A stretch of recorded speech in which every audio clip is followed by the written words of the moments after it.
Hello. Hi guys. Nice to Tanganishini. Thank you. Nice we're starting off with something to better ourselves. Then we'll come back after this and we will go crazy. Totamba ndifrai mukona mvura yangu vanhu happy tekundakisa mukona grasi rangu riri empty kuisa mvura ndakuzvita pamberi penyu. I'm always accused kuti andendo hey what nonsense. Welcome. Share this live. Thank you guys. Thank you. My lemon water. Antakamwa mvura ine malimani tinopona. Hi guys. So today, greetings to everybody who is joining us here live and direct from the United States of America. Ndini wenyu mshamarari rutendo Loveness Summers. Ndichikuigira ichi chirongwa chefinance. We just thought maybe mukati mezvimajokes zvese zvatinoita we should start throwing in some constructive things during this quarantine where we are able to learn a few things, because not all of us were smart enough to go to school and get educated. But the beauty of life is we have been blessed with so many people who are able to join us and teach us a few things free of charge. So I'm here now. I'm going to bring in a brother of mine who is very dear to me, and we did a thing yesterday and he said, he would love to come back since people had a lot of questions. Thank you guys. Thank you so much for the compliments. Thank you.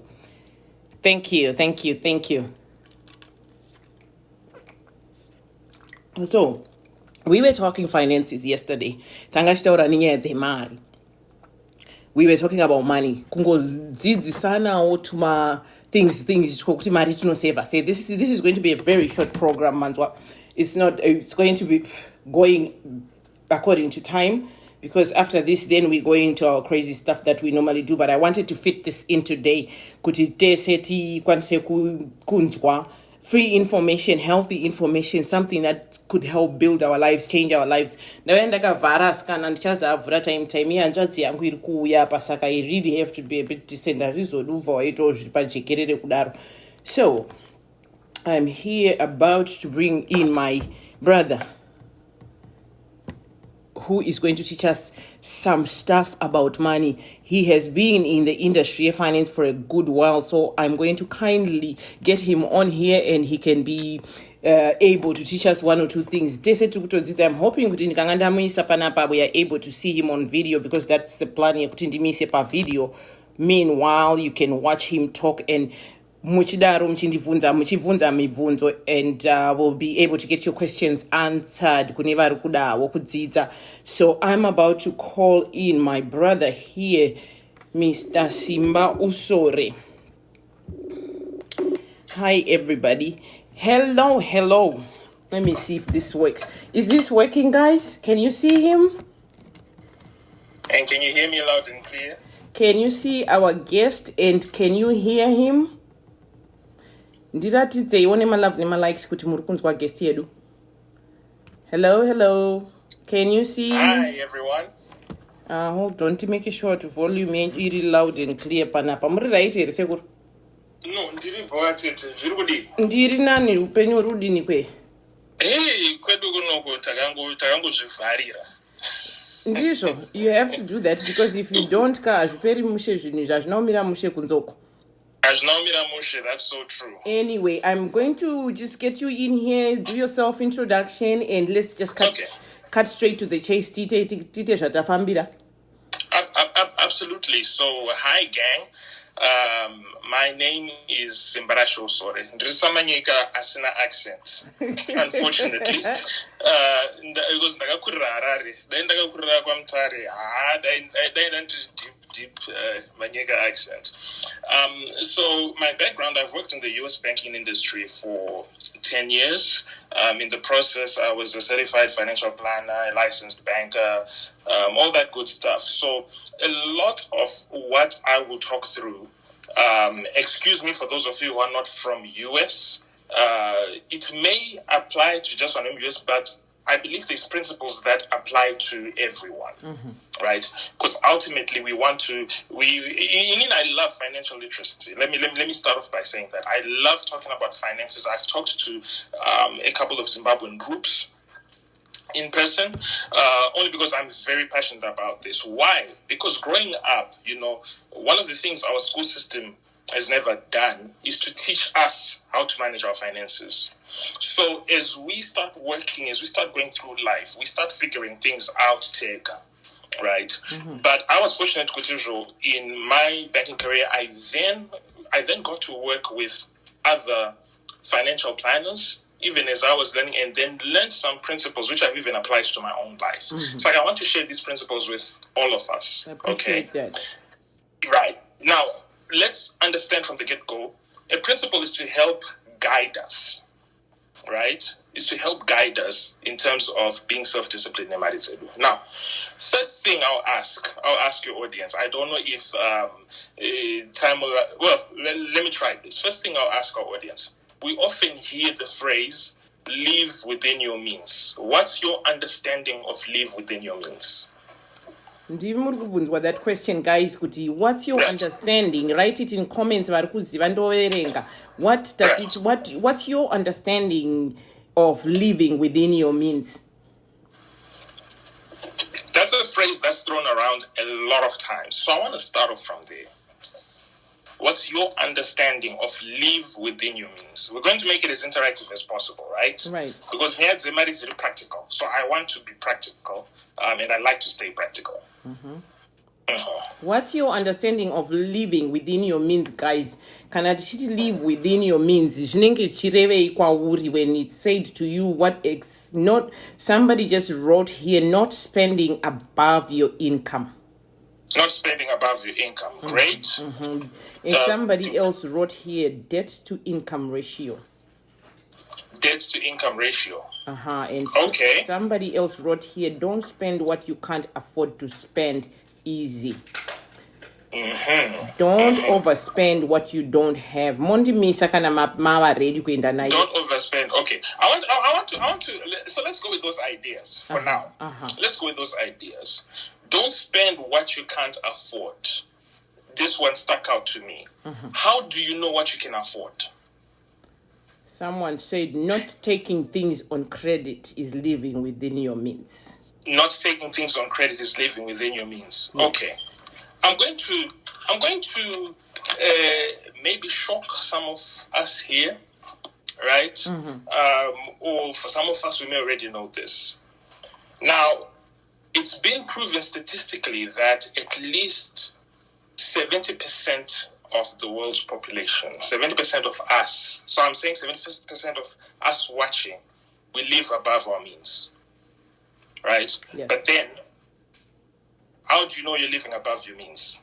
I'm going to give you guys an equation. A ratio, okay? Called the 70-20-10 ratio. 70-20-10. Now, when you, after this, please go and write down all your expenses. If your monthly expenses exceed 70% of what you earn, you are living above your means. I'll repeat this. If your monthly expenses exceed 70% of what you earn, you are living above your means. Right? Wow. So living above your means is not living within 100% of your income. So if you earn $1,000, okay, I'm referencing dollars because being in US, so for those of you in whatever country you're in, convert it to your currency. If you earn $1,000, and you believe spending $1,000 is living within your means, you are wrong. You are living above your means. When you live above 70% of what you earn, let me predict to you what kind of predicament you're in right now. Number one, you're likely living from paycheck to paycheck, or hand to mouth, as they put it. Number two, and more importantly, you don't have a savings account, or it's very hard for you to save anything at the end of the month. Right? So note, 70% of your income is where you should live in, not anything above. So, naturally, your next question is going to be, so what happens with the rest of the money? At least 20% of your income should go into your savings account. Now, here's the hierarchy. When you earn money, right, before you do anything, put 20% into your savings account. 20% every month. Now, we are often taught to budget then save, which is the wrong way of doing things. You save first, you pay the 20% first, then you budget on the 70%. A prosperous person would be living on 60% or less, because then you have more discretionary money.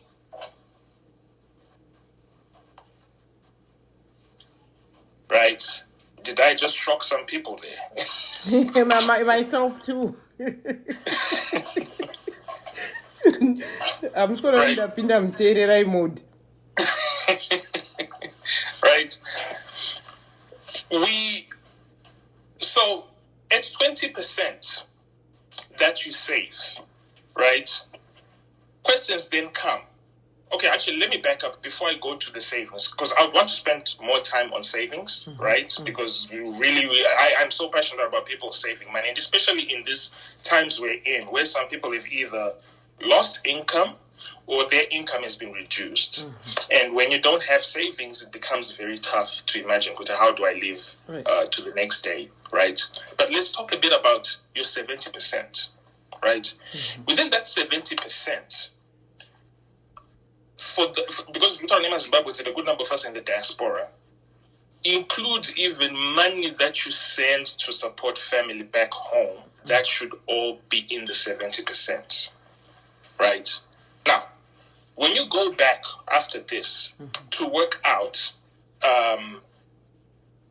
your 70%, right? That is to say, you total all your bills, right? I want you to total all your bills, and you can only be honest with yourself, right? You're not going to cheat on anyone. So, total all your bills. Where you see your bills are going above 70%, it means on a personal level, you have to do lifestyle adjustments. Either you're going to have to get another job or cut back on some things so that you find yourself getting closer and closer to 70%. Right? I dare you to find me a person who spends more than 70% and has a healthy savings account. It doesn't work. Why? Because one thing about month to month, your expenses are not always predictable.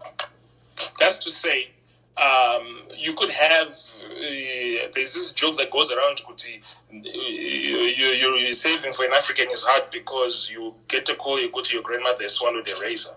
And so you need to send money, right? There are those scenarios that happen.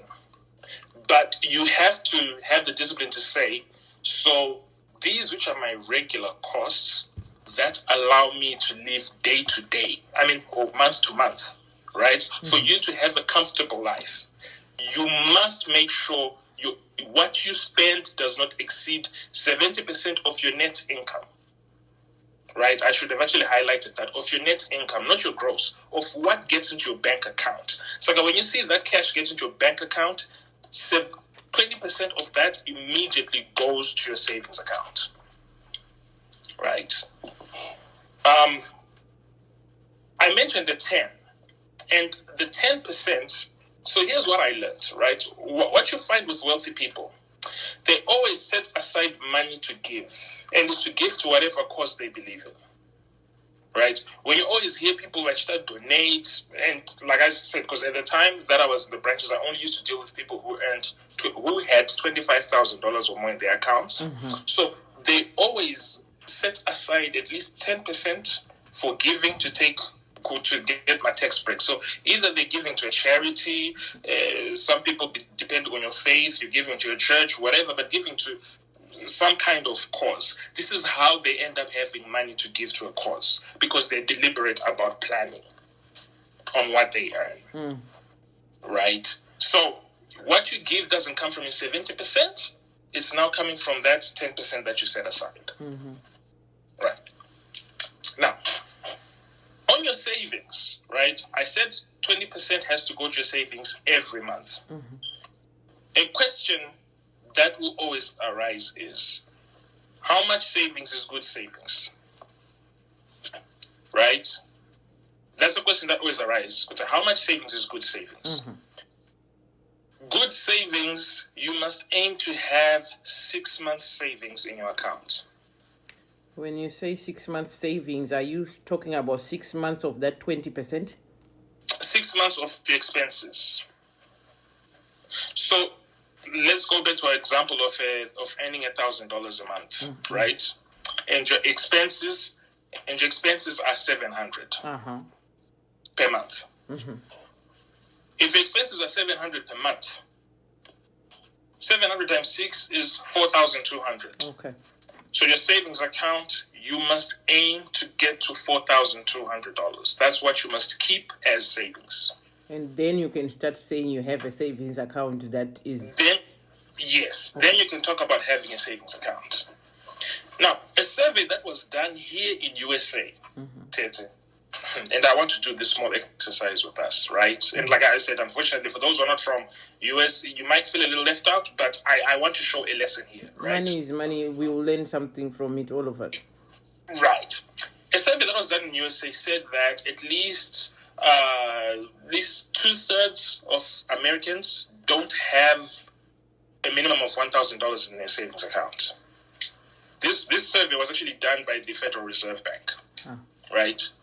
And a challenge I always like to give to people and to those who are listening, if you don't have $1,000 or the equivalent of whatever currency you're in your account, I want to challenge us to get to $1,000 in 6 months.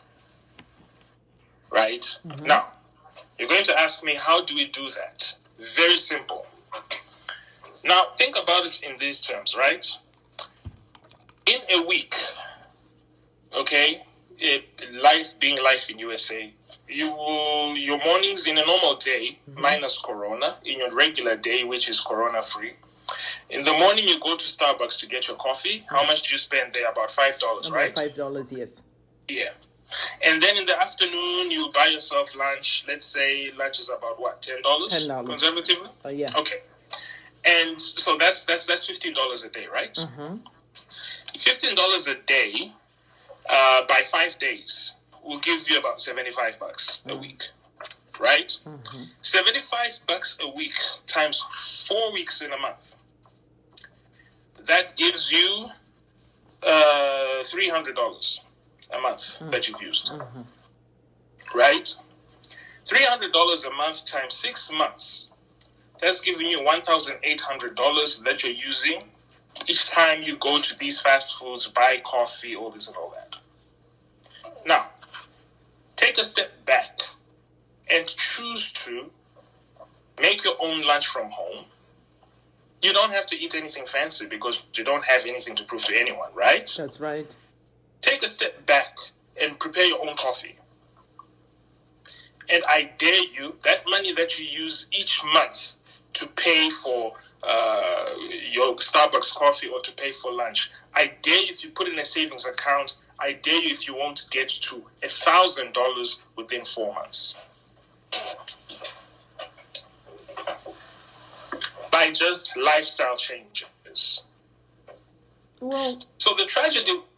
my brother, to be very realistic, let's just say instead of just completely cutting yourself off your bad habits, slowly start off with bringing lunch for at least 3 days a week. Then you start just to wean yourself off the bad habits. At least you can continue to buy your coffee at least twice a week. Slowly wean yourself off, because these habits are addictive too. Kanataka Jaira, it's not like the coffee we're drinking out there is different. It's just the bad habits that we would be trying to get rid of in order to. So it's like you should really be wean yourself off your bad habits. Dropping is not very easy. And I agree. It's a whole lifestyle change. In saying a sudden drop, of course, I'm taking a very extreme step. Yeah, you're being honest. Yeah, being extreme just for illustrative purposes more than anything. Right?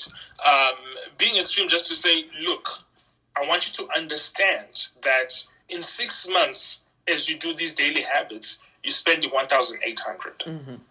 Right? And I'm saying in 6 months, let's go for 1,000. So to your point, you still have that $800 leeway where you can do it once a week, twice a week, as you put it, as you slowly wean yourself off. Right. But the idea or the goal behind it, or the principle behind it, is have a savings account. Right? Before anything, have a savings account. Going to the discipline of ensuring that 20% of what you earn goes into savings. Right? Then what happens after you have your 6 month savings account? Right? Now, when you're strategizing for your finances, there's 3 buckets that we look at. There's your short-term bucket, your medium-term bucket, and your long-term bucket. Right? Short-term bucket would be things like your savings account, your 6 month savings account. When you get to 6 month savings account, in your mind, you must always tell yourself you've got $0. Here's why. That 6 months you've saved is for a kind of scenario like we're in now, where right now a good number of people don't have jobs, or have lost jobs because of Corona, right? Or some people have had reduced income. This is now the opportune time to then be able to dip into those savings to still maintain your lifestyle. Right?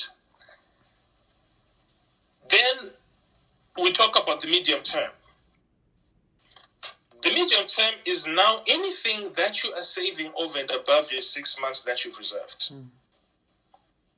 Right? Because now this is where we start talking about going onto the stock market. Now, I want to caution people here, right?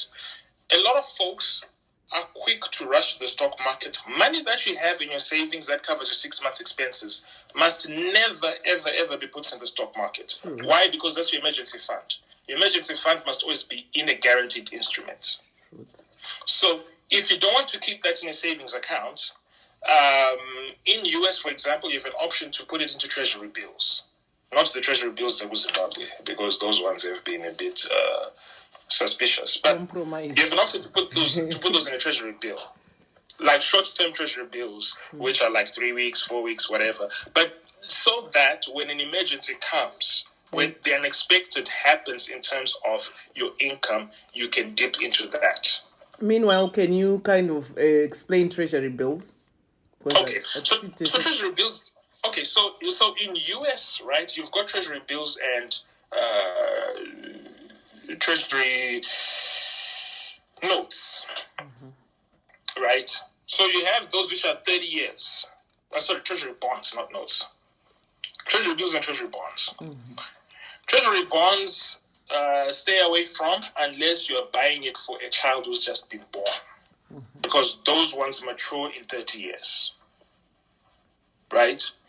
Treasury bills, on the other hand, is where either the federal government or local government goes on the market to borrow money. You can create an account at treasury.gov. If you go to treasury.gov and you look for where it says direct account, you can set up your own account where you buy a treasury bill for a minimum of $1,000. right? Sometimes it can be $500. And typically a treasury bill is no more than 13 weeks. It goes up to a maximum of 13 weeks. So some treasury bills will be like for a week. Some will be for like 2 weeks, some for 4 weeks, some 6 weeks, some 13 weeks. So you select. But those are fairly liquid instruments because those mature quickly. Once you invest in one of those, you cannot break it during the term. The only way you can break it is by selling it in the open market. And when you sell it to the open market, you're going to sell it at a heavy discount. So you will lose. But when you hold it to maturity, you then get the value, the promised value at maturity. Right? So that's another option if someone doesn't want to keep money in a savings account. But I recommend keeping in a savings account so that you have quick access to your money in case of an emergency. Emergencies do happen. They are a fact of life. Tomorrow is never guaranteed. And I'm sure these last few weeks have shown us that tomorrow is never guaranteed. That is it. Right. Still on the medium term, right? Medium term, really, you're looking at putting some funds in over a 5-year period, okay? Or 3 to 5 year period. This is where now you've gotten to your 6 months. You now have more money above your 6 months savings that you are still saving. Because remember, we said this becomes a lifetime habit of saving 20% every paycheck, at least 20%. And if you can increase it from 20%, even better, right? I'm the kind of person who'll say to you, if you find a new job that's paying you more and you're already setting aside the 20%, it pays to hold off changing your lifestyle so that you continue building this buffer, right? Now, as you build this buffer, right, there are medium-term instruments that you can put your funds in. There's some mutual funds that have like a 3 to 5 year strategy. There's some folks who also like to go on the stock market, right? When you go on the stock market, I always recommend that, number one, know the counter that you're going to put your money in. When I say know the counter, know your business, right? Let me quote Warren Buffett. I don't know if people are as familiar with Warren Buffett, but he's one of the greatest investors of our time, who runs Berkshire Hathaway, right? One thing he has said when it comes to investing, he says, I only invest in something I know. That's to say, I understand the business that I'm investing in. I'm not following the crowd. You know, big problem we have as Zimbabweans, right? Because we're talking about Zimbabwe right now. Big... And just ndikubatewo musati mapfuura pane this question that keeps coming and toda kuti ndizoipota ko 401k yedu iri kuramba ichimedzwa every day because of this COVID-19 akomana. What's your suggestion? Take out a loan and put it in savings account given that FDIC insures? That's the question. Pana ambinga achibvunza kumashure. Saka I didn't want kuti ndizosvikanganwa. Sorry. Oh, okay. All right. And sure, as questions come, please feel free to interrupt me and I'll answer. 401k. So I'm going to give you almost a double answer here. All right. So the purpose of a 401k is to look after you when you retire. So if you are nowhere close to retirement, stop looking at your 401k. Don't worry about it. Here's why. The stock market historically has had this thing where it will go down. Right now it's reacting to coronavirus. But there's going to come a time when the coronavirus goes away and the markets will begin to pick up again. That's number one. Number two, your fund managers of the 401k are not going to deliberately let you lose money. Because the more money you make from the fee that they charge, they also make more. It's directly tied. So the performance of your 401k is directly tied to the fees that they earn. So if you're nowhere close to retirement, don't look at your 401k. Don't worry about your 401k right now. Keep contributing to it, right? And 401k here, I'm assuming you're contributing before taxes. So don't worry about your 401k right now is what I would say. Yes, it sucks to see it go down because it's reacting to what's happening to the market, right? Most of the money is in the stock market. My 401k mazhinji tongoti ama 201. Right? Yeah. But Say. unless you're saying you're like a few months away from retirement, it's where I would then recommend you have an appointment with a financial specialist who's going to evaluate your situation, because pakadaro, then you cannot give a blanket answer. Right? You have to look at the person's specific situation. Because, okay, after retirement, what's your lifestyle going to be like? Right? And then they'll make moves based off of that lifestyle. Do we put them in the treasury bonds, for example? Do we put them in the money market? That's what they call it, the money market, where it could be in debt instruments or I'll just say debt instruments. Debt instruments could either be corporate debt instruments, government debt instruments. And right now, I don't know if there's anyone who wants to go into debt instruments, considering that, for example, if you invest your money in, say, a mortgage instrument, a debt instrument that's there to fund my mortgages, there's a huge risk of default because of people losing jobs. So leave your money where it's at. Don't make any moves. Your money manager has got it. Okay, thank you, sir. Another question here. Would you advise people to take out loans in these harsh times when businesses are going down? Good question. That's a very good question. So let's talk about loans, right? First things first, when you're taking a loan, and it may sound like an obvious statement, but you want to assess what you need the loan for, right? Let me tell you why. I want everyone who's listening to understand that the bank is not your friend.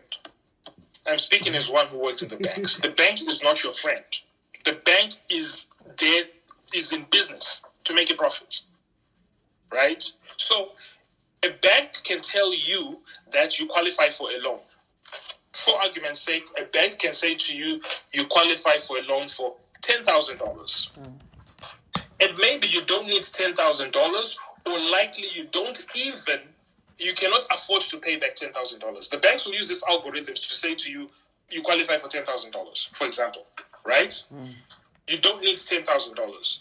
Don't go with the bank's recommendation, because they want that $10,000 because they know they'll make more money off of you. When I was a banker, because I had sales, by the way, newsflash, every banker has sales goals, okay? They may tell you otherwise, but they have sales goals. So with their sales goals, they are going to recommend what makes the money. Thus, you had the Wells Fargo scary case. So if you're going to borrow, number one, you have to be honest about what you can afford to pay back and for how long, right? If you can afford, I'm just throwing numbers here. I don't have my loan calculator, so I'm just throwing numbers here. So if from your income, because you're going to be repaying your loan from your income. So if from your income, you can only afford to pay $200 a month for 5 years, then go for a loan where you can qualify to pay that $200 per month. But you have to be honest with yourself on what do you need the loan for.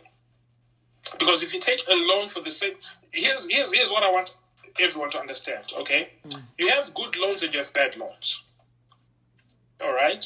But what's good and what's bad is really going to be determined by you, the person who's borrowing. What's a good loan, in general, is what you can afford to pay back without stretching yourself. So I go back to that 70% of your income that I talked about. So if you can repay your loan and still stay within 70% of your net amount, then yes, you're going to be in some kind of a good loan, right? Number two, what are you using the loan for? Now, you don't want to take out a loan for consumptive purposes, okay? When I say for consumptive purposes, you don't want to take out a loan to finance a lifestyle that your regular income cannot sustain. Let me give you an example. If you can afford, so I'm going to take it to a car loan, which can demonstrate this even better, right? You go to a car dealership, right? Financially, or based off of your own situation, because you know your situation better than a banker or than the car sales rep, right?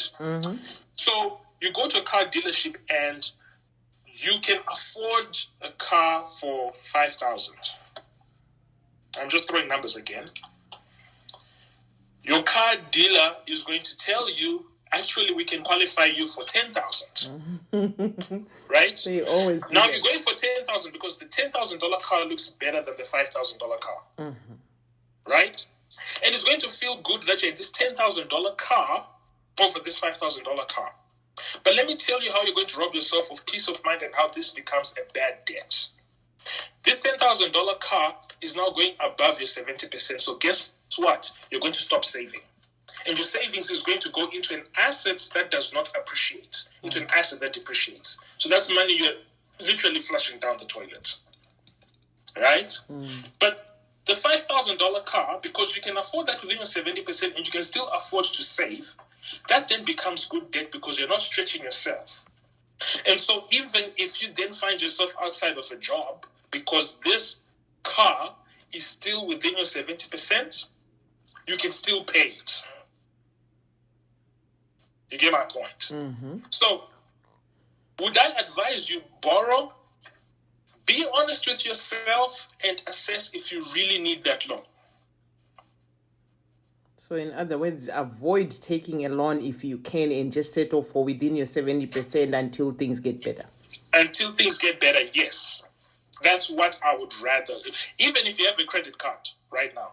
And a lot of people have credit cards, and using a credit card is going to be on instinct to go swiping, right? If you're using your credit card, use it for your essentials. Because here's an equation that a lot of people don't understand about credit cards, and they understand this equation too late, right? Number one, when you max out your card, you are forced to make minimum payments. Number two, when you make minimum payments, it will take you on average 22 to 23 years to pay it off. Right? When you make minimum payments, it will take you at least 22 to 23 years to pay off that credit card. You don't want to put yourself in that trap. Right? And thirdly, banks, right? Understand, banks will never stop you from maximizing your card. Because when you make your payments, right, whenever you take out a loan or whenever you swipe that card, the first payment you make on that amount, 90% of that payment is going to interest. And very little is going to principal. That's why you find people get caught up in the debt trap. So whether using the credit card that you have or whether the bank tells you can afford to get a loan, I would say be honest with yourself and evaluate if you really need it. Be that honest with yourself and work with the worst case scenario where you say to yourself, okay, if I take this loan, right, let's just say, and I'm painting this perfect Joe, let's say perfect Joe has been diligent about saving every month, right, and perfect Joe has 6 months cover. Be honest with yourself. If I lose my job, will I still be able to meet the payments? If I lose the income that I'm earning now, will I still be able to meet the payments? If my income is cut back, will I still be able to make my minimum payments? It's not a competition, your life, right? Don't try to keep up with the Joneses. Be honest with your own situation. Yeah. For your own peace of mind. Because you can take a loan, right? And we will admire a move you've made with that loan. But when we all go to our different homes, it's you who's going to have sleepless nights when those debt collectors start calling. And they are merciless. Well, in USA, I don't know about in other countries, but I think they're definitely merciless. They want their money. Yeah, when they want their money, they want their money. So be honest with yourself. Can you borrow? You can borrow if it's not going to change or if it's not going to strain you in repayments. But I would recommend against that for now. I hope I've answered. You definitely have. There's another banker who's here, who is my little one. She just wrote, credit cards require a lot of discipline, which is true. In any manji, what I did, I don't know if it makes any sense or not, because in Dine, I have a cash rewards credit card. So what I do is I pay all my expenses off that credit card. And immediately after paying, I transfer that money right back, and I still earn my cash rewards. But I never use, pretty much I use it just to get those cash rewards. I use it for money that I already have sitting in my checking account ready to transfer. And that's a brilliant move that you're talking about there, right? Now, for those from USA who are listening who have credit cards, if you're keeping that credit card for your credit score, try not to go above 30% of your balance. In fact, I often recommend for your credit reporting, you know that at the end, so here's what they do, right? A credit card. So let's say your credit card is due today, April 3, right? They report it to your credit, like say on April 6, maybe that's when your statement will drop, right? So if you are doing it to manage your credit score, keep 9% balance showing today on April 3, right? So that on your credit report, they report 9% of your credit card balance. It boosts your credit score, right? Yeah. Then, Muswa 6 April, you can then pay it all off to zero. Right. If you're doing it to manage your credit score, right? Then to your point, Tete, I often say if you're in US, don't get a credit card, it's not my rewards. Unless you have a credit card where you're rebuilding your credit. Those ones don't have rewards. Right. But once you've rebuilt your credit, go straight for my cards that have rewards, that have cash rewards or travel rewards. And you'll be the best person to assess what kind of reward you prefer. Right? So what you're doing where you're saying you pay off all your bills on your card and then you immediately pay off the card, the bank owes you your rewards. But you know what you've done right there? You have not paid the bank the interest to cover the rewards that they're paying you. Right. Someone else is paying that. So that works. Yep. Are there any another one here by my banker sister here? If you have high balances and you can get an offer of 0% balance transfer, take advantage of that and make commitment to pay off the balance within the promotional period. Set up automatic payments at least for the monthly minimum payment. Detail that. She is absolutely right. When you get an offer for 0%, like you get credit cards that will say 0% for 20 months, 0% for 18 months, 0% for 12 months, transfer all your balances to that 0%. Why? Because the payments that you're making are going straight to principal. Right. Yeah. But also commit yourself, and I don't know if she said this, but also commit yourself to paying it off by the end of that. She actually did. Yeah. Commit yourself to paying it off by then. Then that way you are the winner.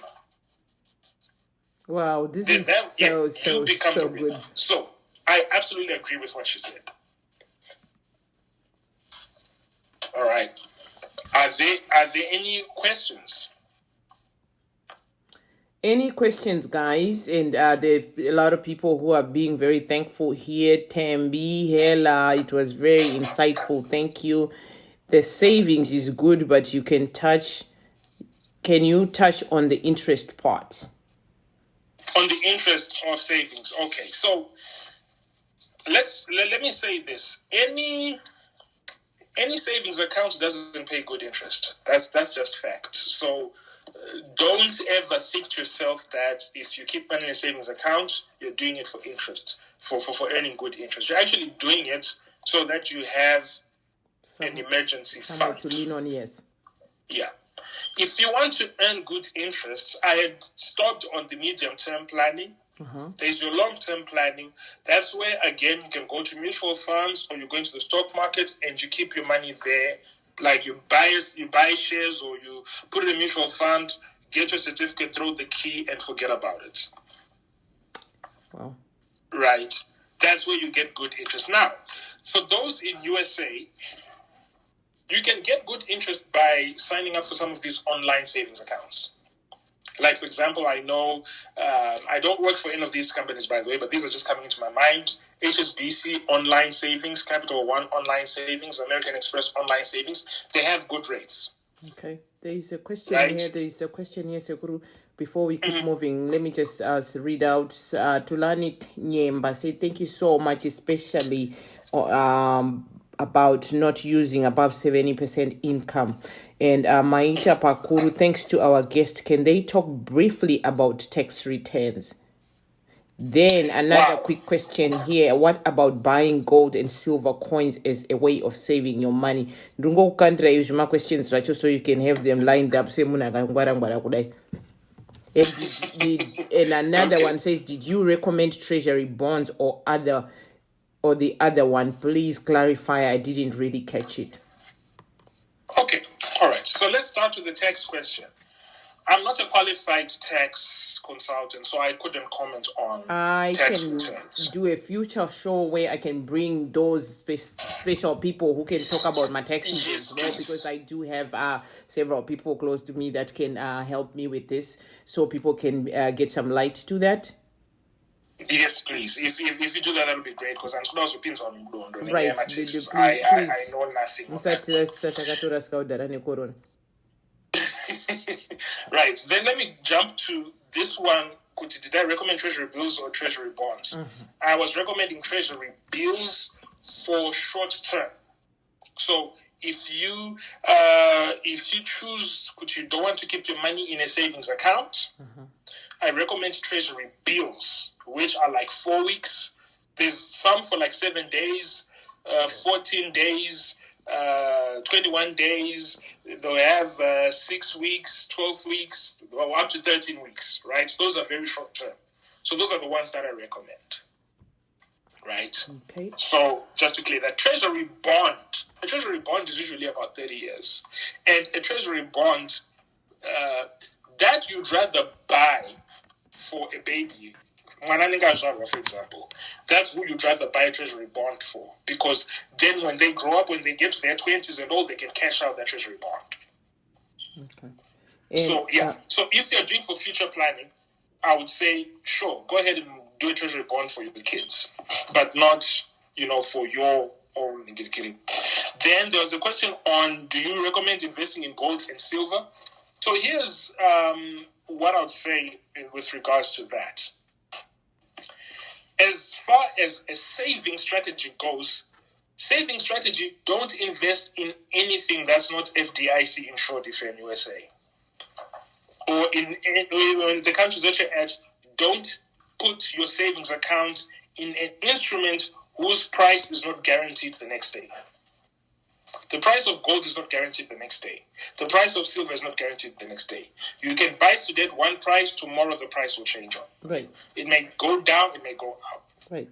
What I recommend you invest, the portion of your money that I recommend you invest in gold or silver is going to be that which you have over and above your savings nest.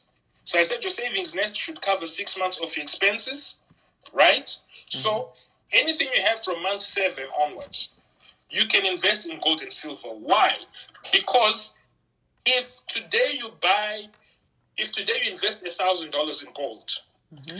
and tomorrow you wake up the value is at $800,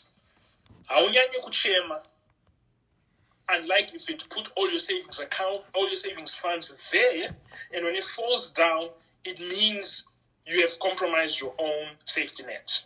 Right.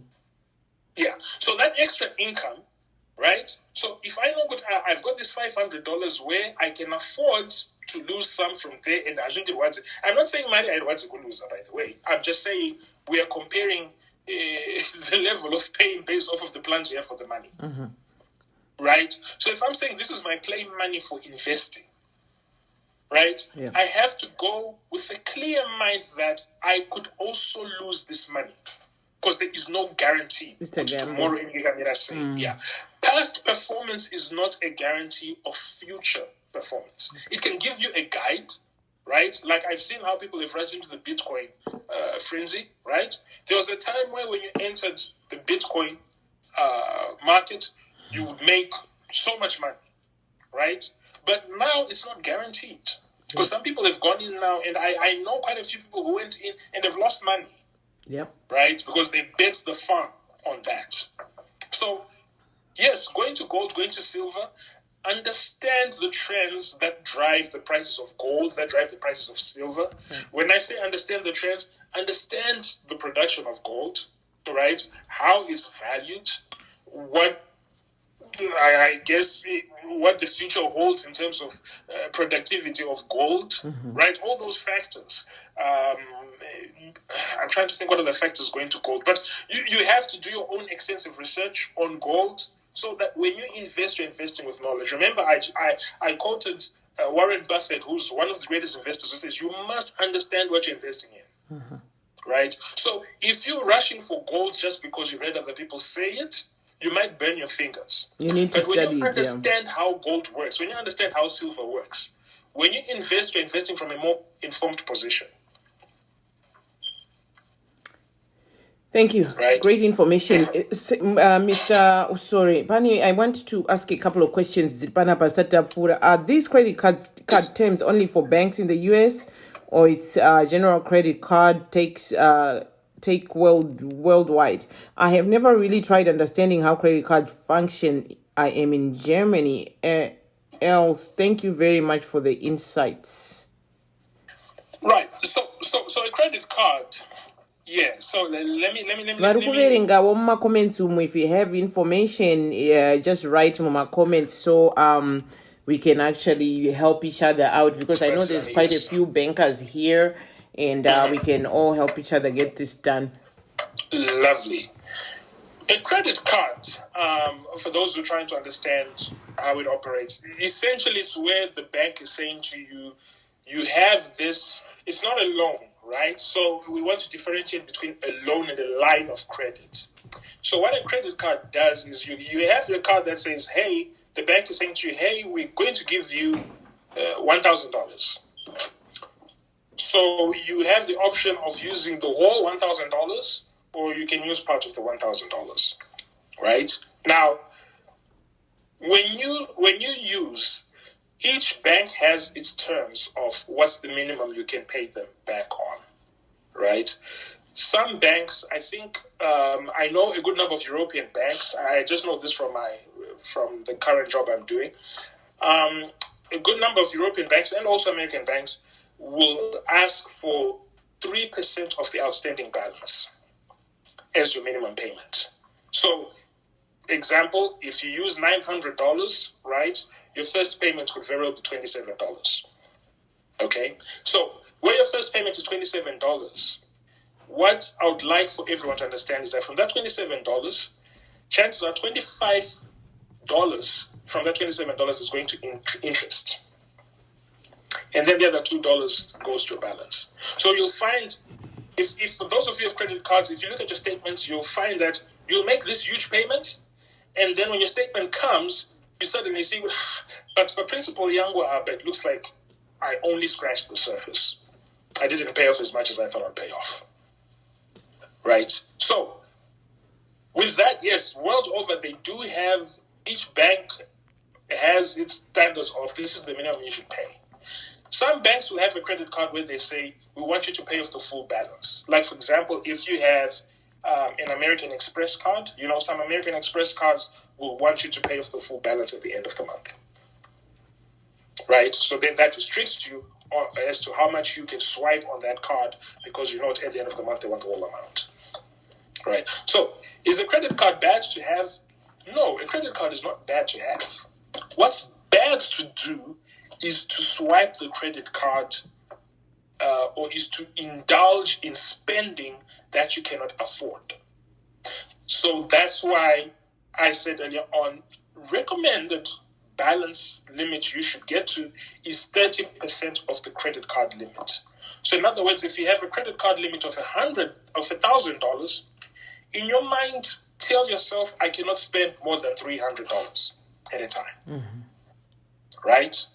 Tell yourself that. If you have to exceed the $300, it's because you have the cash with you that you're going to pay off, and maybe because you're just trying to take advantage of the rewards that you get from that credit card. Like the cash rewards example that you gave, right? Mm-hmm. Perhaps when you swipe, they say to you, we give you back 2% cash rewards or 1% cash rewards. So because you want that, you maximize it, but it's because you have the money already and you're going to go and pay it off. Right.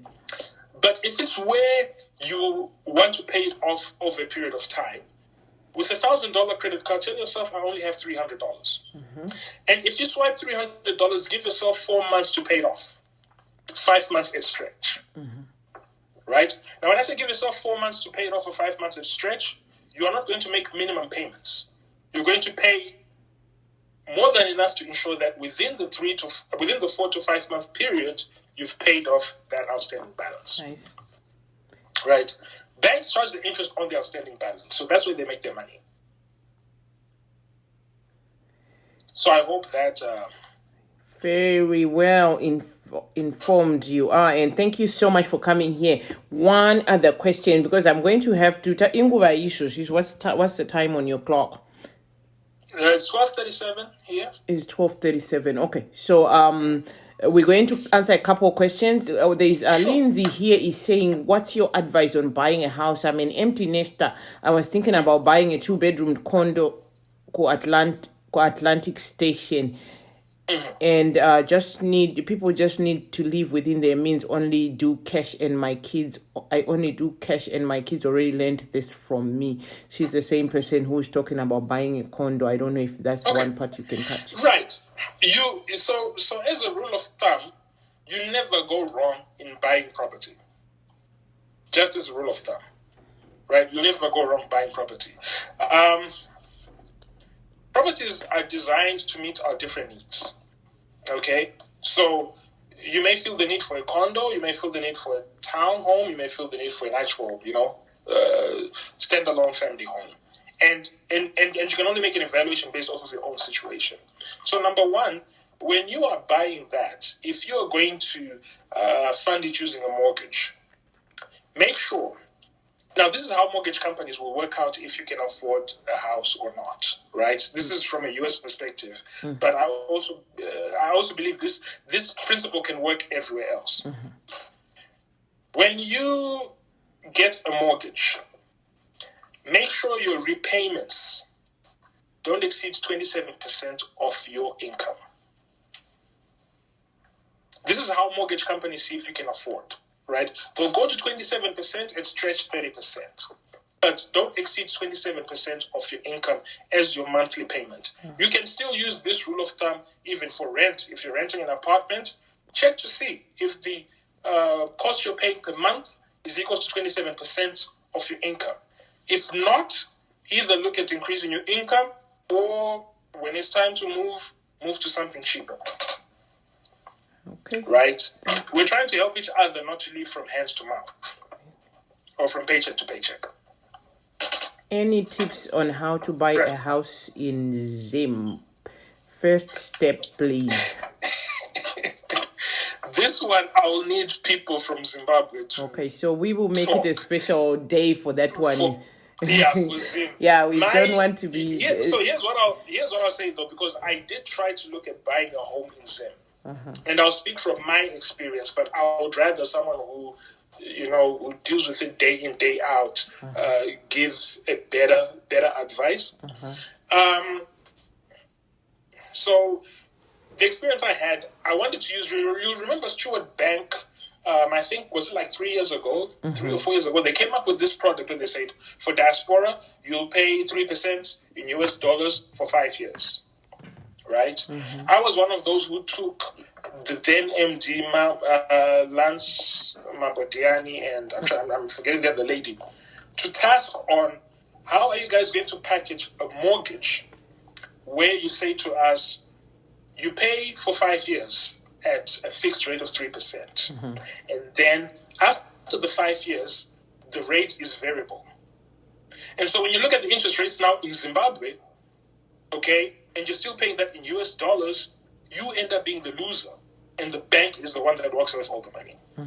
So, if you're going to look for a mortgage in Zim, I would personally say, if you're going to get the mortgage in US dollars, insist on a fixed term that's locked, on a fixed rate that's locked throughout the life of the mortgage, not a variable rate. If they're going to do a variable rate, then insist on a ceiling variable rate, right? Right now, inflation is what? Well, unofficially, they're saying it's northwards of 100%. And interest rates, I think they've been taken up to, was it 30 or 40? I need to check. I may have my numbers wrong, but I know interest rates they're almost like trebled from what we were used to right? And so if you find yourself in that predicament where your interest rate is trebled and you're having to service this mortgage in US dollars, then it's you who's going to be in big, big trouble. So you want to insist on, if you're getting funding in US dollars, I'll repeat this.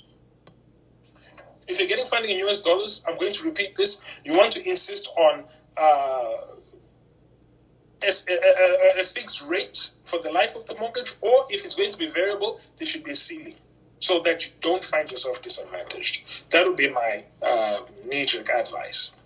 Well, thank you so much for all this information, and just giving it to us for free is actually very much appreciated. You've helped out quite a lot. Pani muna nyora hapa. Thank you for the pointers on financial management. If you can, do provide things to avoid when it comes to financial management based on this season. Then I'm going to read the next one. I know what else you're supposed to PSI. I don't know what that is, like taxes and insurance, whether you escrow or not before you buy the house. I'm just reading my comments right now. And whilst Constance here, I was writing, whilst it is a great idea to use only cash, if you are in the US especially, you need to establish a credit history. Therefore, like what Ru said, you use it and pay with the cash so that you have a credit history to be able to get a mortgage loan, unless you're planning to pay cash for the house purchase as well. Ru and your guest, this is really good and productive stuff. Thank you. So for credit history, Tete, if I can jump in there, right? Because I did mention earlier on that if you have a credit card to build your history, right? Do not leave it at zero balance for credit reporting purposes. I'll repeat the example I gave earlier on, that if your credit card is due, say today, right? Pay enough to make sure you leave 9% of your balance outstanding. So in other words, if you have a credit card of $1,000, right, make sure you're showing a balance of $90. That goes into positively scoring you. Okay? Yes. If you're building your credit. Yes. So that's only for credit focus. Now, another thing I also like to advise is, if you're also building your credit and you happen to have a car note, right? If you're new, you happen to have a car note. When you have a car note, pay over and above the minimum amount. Right? Healthy, yes. Why is that important? Because they do report that to the credit, and that works in your favor. Yes. So if you're saying, I'm building this so that I can buy a house, focus on your credit card, and if you have a car note, focus on the car note. Now, if you don't have a car note and you're looking at buying a house, don't take out any extra debt. Right? What's key is, if you have a credit card, you're good. You're looking at buying a house, manage that credit card. Don't take on any additional debt. That is if you're looking at buying a house in the next 6 months. If you're looking at buying a house next year, then sure, rush to get, say, a car note now, right? Because sometimes the more credit you show, the better. But the more you show, right, show something that is at least a year old. So if you're going to show 2 kinds of credit because you want to buy a house, or 2 or 3, they should be at least a year old at the time that the mortgage company pulls your credit. Nice. Well, thank you so much, my brother. Thank you so much for joining in, and I would like you to wrap it up, and we can prepare a future show where we can have other people as well who are in different expertise financially, and we can have those people come and answer some questions here. But thank you so much. I really appreciate your time. I didn't have to work too hard for this, and you just made it possible. Thank you. Thank you very much, my sister. And thank you, everyone. Let's be, like I said, my passion is to see us financially literate. Let's ramp up those savings. Let's make sure we have that money, and we'll prosper as a community. The guest's name is called Mr. Simba Usore. Simba Usore, and yes, he's very married, and I can answer that question. And this is also raw. Ndinomuona maiguru vanenge vari padhoo apo netsimbo kuti tete manga muchiitei, handidi hangu. Save my front teeth chair, I can penga that one.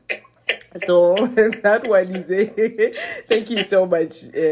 Thank you so much. So if people, because I always like helping, I'm because I'm so passionate about it's my finances and just people prospering, right? An honest to God statement I'm making here, I'm always available to help folks out. Follow Simba Usore on Facebook. Yeah. He's there by Simba Usore. Yeah, I'm always, available to help folks out because it's not things that we're taught as kids, right? It's things that we then learn. Now, of course, I'm teaching my kids so that when they grow up, they have that knowledge. So now, for me, anyone who, likes to seek help, I'm always willing to help in the same way that the guy you had, Nezuro, Dan, I'm going to also reach out to him because he also gave a whole lot of nuggets of wisdom. It's about keeping lines of communication open to help one another prosper. That's how the Jews do it. That's how Indians do it. We need to start doing it as Zimbabweans. Thank you so much. Thank you. Mazvi, sorry. Yeah, chera no kura pachuru no tukwadzisa banaba. Chera anokwira pachuru notikwadzisa abata musoro mazvi zvinopa bvapaitawo maini wenyu frida vana vaenda unotaura kuti tipane isusu madzimai yacho hazviperi mushe kakuti mazvona kuti munouya nemabhurudhogi abva amhanya mazvi.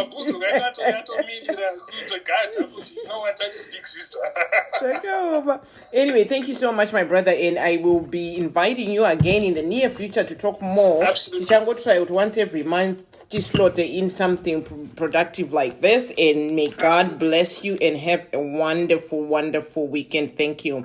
Be blessed, and you have a great weekend too. Thanks. Thank you. Okay, guys, so this was it.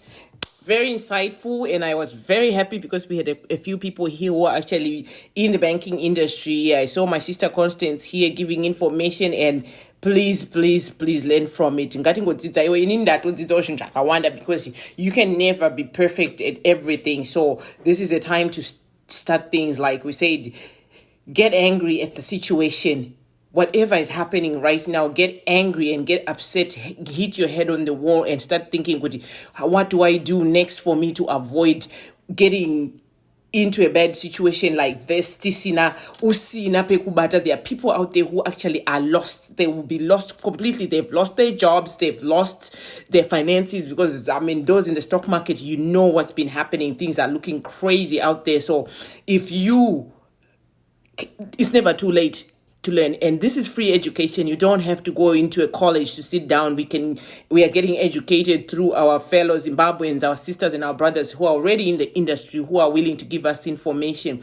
So we will try to have more productive programs like this. As of now, I am going to say thank you so much for sticking in there, because I'll be coming again in the next hour. My current events, where we will be touching on whatever has been happening this whole week on social media. And then raincoat bulletproof. So guys, thank you so much. I love you guys, and thank you so much. I'll see you next time. Take care and take charge.